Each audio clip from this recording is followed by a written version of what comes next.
Hey folks, welcome back to Gaming Garbage, where we take a look at games, chat about the gaming news in the industry, and of course, stream for fun. Today we're taking a look at the new Steam Deck.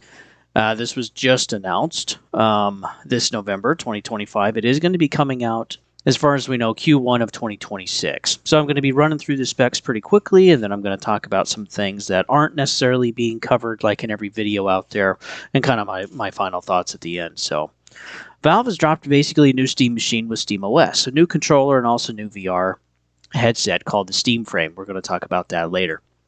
But the lines are clearly blurring between console and PC and gaming. We're seeing this some with PlayStation. We're seeing this also with Xbox, like with the next-gen console. We'll talk more about that when stuff actually gets announced. And then now we also have the Steam machine and the Steam Deck and the whole handheld market and everything else. Everything is just completely blurring. So with this Steam Machine 2, or like 2.0, there was a previous machine in 2010s, but it ultimately didn't take off. The market and consumers have shifted, though, and so they're probably trying again because people are more acceptable with the issues and the gripes that they had with the previous Steam machine. Current specs right now is an AMD Zen 4 6-core 12-thread up to 4.8 gigahertz. It tells me that it can't necessarily sustain 4.8 gigahertz. It's probably some type of a boost in there, so probably a little bit lower, hopefully not too much lower. But you might see some of these kind of performance boosts with your frame rate with the game that you're playing, and then kind of like it'll kind of clock down, especially too as it gets hotter, because it's going to be a 200-watt device.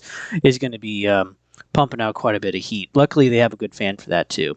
GPU is going to be AMD RDNA3. It's going to have 28 compute units at 2.45 gigahertz, and that's sustained. That's the max level, sustained.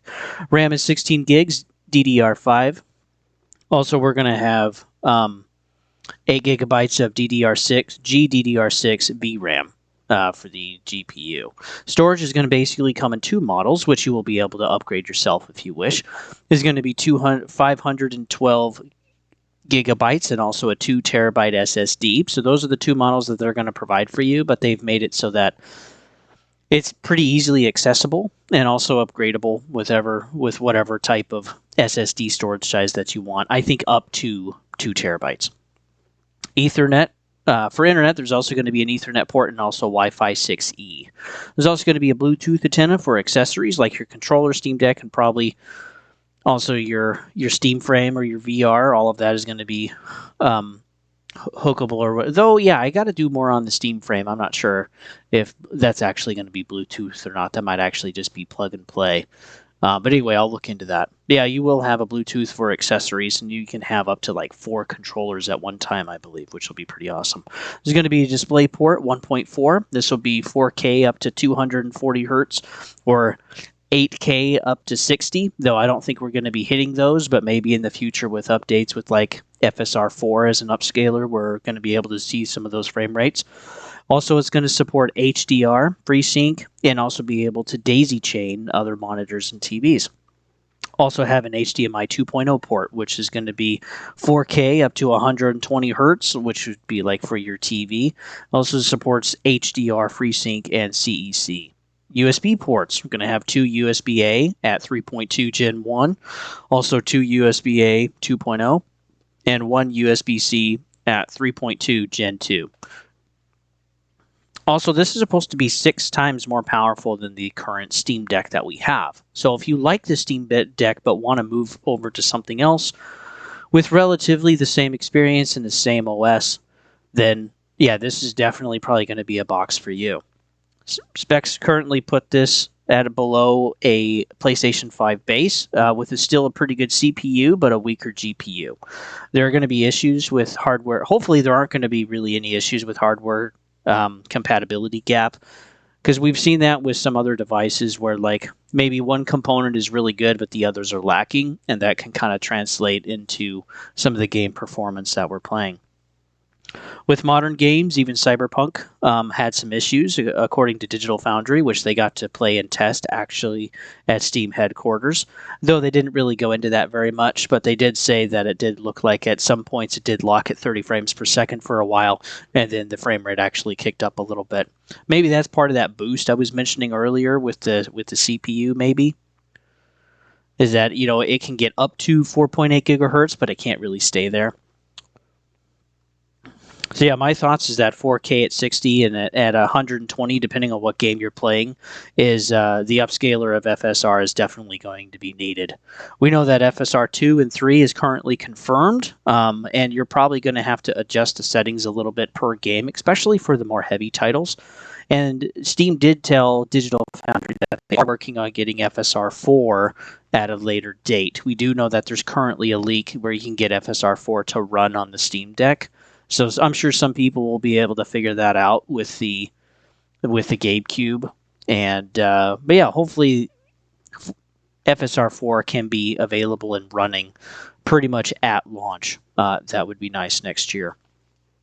Just a few other things is that this ultimately is going to be a gaming device for kind of the current market, kind of more casual players, and it's not necessarily thinking future-proof too far for performance, but it is thinking future-proof in other ways, and we're going to talk about that. Also, this is going to be, as Steam said, an affordable focus. So they really want this to be affordable. They're not trying to make a massive bang for their buck. And not everybody wants a massive high-end device every time either, like usually the consoles are going for. And so it's kind of nice that we can actually see someone focusing on just affordability. But I still think it's going to be expensive because they are talking about it being priced as a PC, not as a console. So we'll get into that in a little bit later. We do know, too, that the Steam Machine will also be ray tracing capable, which will be very nice for quite a few games. We do also know that kernel anti-cheat games are still not going to work on unless Steam has found a workaround for that. So it's the same with the Steam Deck. A lot of multiplayer games are still not going to work on this. But like games that are couch co-op and some other stuff, that'll work great. And maybe there'll be something in the future that they can work around or that other people can also figure out. So this means too that not every Steam game is really going to run just like on the Steam Deck. So like the Steam Deck, there's a verification program. That stuff is going to work, or you're going to be able to see that in the Steam store. And we're probably also going to see that for the Steam Machine going forward when it actually gets here. So just be sure when you're buying games, if you're planning for the Steam Machine to play it on that, just make sure that it's actually verified for that and that it's actually going to play. If they don't end up doing that, then take a look at the Steam Deck list of verified games, and that should tell you if something's going to work or not. But generally speaking, multiplayer games over the internet probably are not going to work. There's also going to be a dedicated antenna for for 4 controllers, like I already said. The thing that is cool is that this isn't just going to be, of course, the Steam controller, but you can also use your Xbox or your PlayStation controller or some other third party that you have, like Logitech or whatever. So whatever you prefer, you can go ahead and have it and go for it. The Steam controller itself has a regular button layout like we would expect with the PlayStation 5, where the joysticks are on the same plane with each other. Also, there's 2 trackpads, 4 buttons on the back. There's an integrated battery of a max of 35 hours. So over time, that will degrade usually around 15-20%. So we're looking at still maybe 28, 29-hour battery, which is still really good. Also, the joysticks are upgraded past Hall effects. These are called TMRs. And like Hall effects, they're able to sense through magnetism, but TMRs have a finer tuned kind of sensing change within those joysticks. So that'll be really nice. And while they are expensive, they do also last a very long time. I do wonder, though, if this will actually be sold separately from the Steam Machine. And I'll get into that, too, toward the end. Some other tidbits with the Steam Machine, which is nice, is that the front plate is magnetic and you can easily remove that for cleaning, which is great. It's also got a huge fan, which is 120 millimeters. Learned that from Linus Tech Tips. And also there's going to be CAD files so that you can basically make your different plates and custom plates for the front of your machine, which is great. There's also other apps aren't going to be there, of course. This is going to be SteamOS. So if you want Netflix or other other streaming services, that's not really going to be there. You might be able to download some of those and actually get those to work, since this is actually all based off of Linux. But that is going to open up a whole nother can of worms too. Also, if you wish, you can take SteamOS off and actually put Windows on, and then you can put all of your apps on there if you'd like, pretty easily, and they'll all work and function. But then again, you don't have that kind of openness and being able to customize and do things how you want, and also not being tracked to death. That's what a lot of these other companies like to do. They like to track your movements and information. Also, too, Steam is maybe probably looking at third-party OEMs for the Steam machine in the future. So again, we've heard this already with Xbox. We've already seen this happen too with the handheld at this point. And Steam could also be looking at this as well going forward. So that'll be interesting. And then, yeah, there'll be different configurations. Different companies like Lenovo or Asus or whatever are going to be looking at, kind of making their own version of different machines for gaming. And this really kind of just blows gaming open. I mean, the walled gardens are basically pretty much gone at this point with the Steam machine, with some of the changes that PlayStation is doing, though more slowly, and also the PC hybrid that Xbox is doing for next gen, and also with their handheld. Everything is basically going everywhere, and basically everybody is integrating Steam and becoming more like a PC. So this is all stuff that I'm actually very excited about. There also is a micro slot for external storage, but though this is not going to be at the same rate as the internal storage. So you will be able to store games on there, but not every game is maybe going to run as well off of that micro SD compared to the internal storage itself. And no, this is not upgradable. It's not something you're going to be able to change or tweak unless you really know your soldering stuff right. Then you might be able to do that. But what is nice is that you are going to be able to just take out your micro SD, slap in another one that's got some different sets of games on it, and basically just do that. So if you kind of want a cartridge system, in a way, you can do that. Also, the configuration for the motherboard is basically like a laptop configuration, and also parts. It's all in SODIMM. So you're going to be able to upgrade the SSD, like I already said, and also be able to upgrade your RAM, like you can already do with laptops today. Though this doesn't mean you're going to be able to absolutely change out everything, but it is nice that you have that ability to upgrade your RAM. If you do want to take the... Oh yeah, we already went over SteamOS. Let's see. And you can put on Windows 11 if you want to be able to play your anti-cheat games, though I think the general market that this is marketed for wouldn't necessarily want to do that. Also, we currently don't have a price for the machine or for the controller. Again, the release date is going to be the first quarter or first half of 2026. And we're looking at, again, a 512 gigabyte version, which I'm hoping is going to be maybe $400. But I still even think that is a little low. And then the 2 terabyte version is probably, I'm thinking, going to be like 6 or 7. I hope it's not over that. But still, it's going to be expensive. But a few other things I wanted to go over with their website here is something that is going to be cool is that the SteamOS has been updated to actually suspend and resume games, and we're also going to have cloud saves, which is nice. So you'll be able to go between devices, which is great. And it is very, very small. And it also is very cool and quiet. Again, so there is going to be 200 watts going through this thing. So yeah, a 120 millimeter fan is going to be really nice. And it does keep it cool and collected, which is nice. Also, we do know that, what they're shooting for is 4K at 60 frames per second with FSR. And so again, this is another device that is being required for an upscaler. We get to see that with the Switch 2. And I think we'll also be able to see that with PlayStation 6 and maybe even to a degree the next gen Xbox hybrid, is that upscalers are going to become somewhat mandatory to get some of that performance that we're looking for or asking for. But then again, I think there will be a few options that if you really want the best gaming experience to run things natively, you're really going to pay through the nose for it. And that's going to be pretty huge. Also, the LED strip is actually going to be customizable. So you can program this to basically do what you want. And one of the things that was talked about with Valve is that this is actually going to be like a progress bar when you're downloading something, which is kind of awesome. And yeah, this is really just like a PC. And they're also having it to where, you can wake up the device with the controller itself once it's linked, and then also the ability to stream and stuff.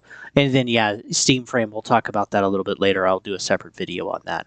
But the thing that I am curious about is, while it's expanded for early 2026, again, that's roughly the first half, is that all of these are individualized. And so I wonder if you do buy the Steam machine, do you also get the controller with it? Or are they going to bundle stuff together with the Steam controller and the Steam machine? Or is there a full bundle where you also get the Steam Frame in there too?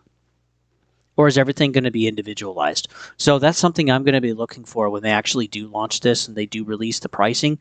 Is if the Steam machine is, let's say, $500, and then the Steam controller is $600, or excuse me, another 100, then you're looking at a total of $600 for a device that isn't necessarily going to be able to play all of your Steam games, most of them. And also, you're not going to be able to play any of the anti-kernel cheats type of stuff. Again, your multiplayer things, and but you are going to be able to upgrade it and be able to customize, which will be nice.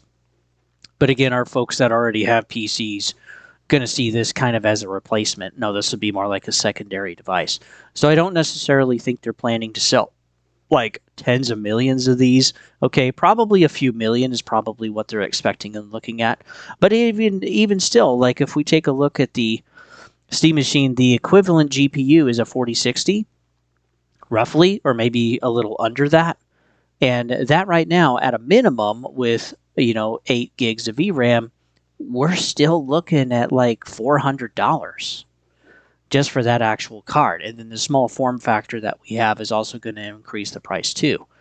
So I don't know if this is going to be $500 for the Steam machine. I still think it's going to be pretty expensive, and I think there's a price point where people can be excited for it. And of course, everybody generally likes the idea of Steam and Linux because of what they represent, which are consumers first and the customizability and being able to do whatever you want and not being tracked to death, which is great through your information and data. But again, if this ends up being more like $700 or $800 without the controller, man, that's going to be expensive. So yeah, we're going to keep an eye on this. We'll have to see what happens.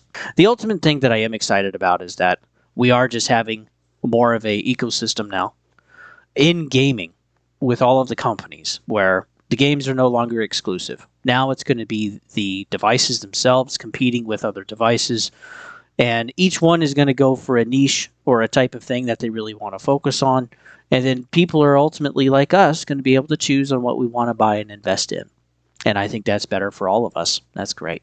So the walled gardens are coming down, and I'm certainly here for it. So thanks for tuning in, folks. You can always follow me, too, at Gaming Garbage 22 over at YouTube if you'd like. We have playlists there. Everything's kind of broken up. And then also you can follow me over at Twitch when I actually play video games. I'll chat with you guys. So, but yeah, what do you guys think of all this? I do think it's very kind of exciting and interesting.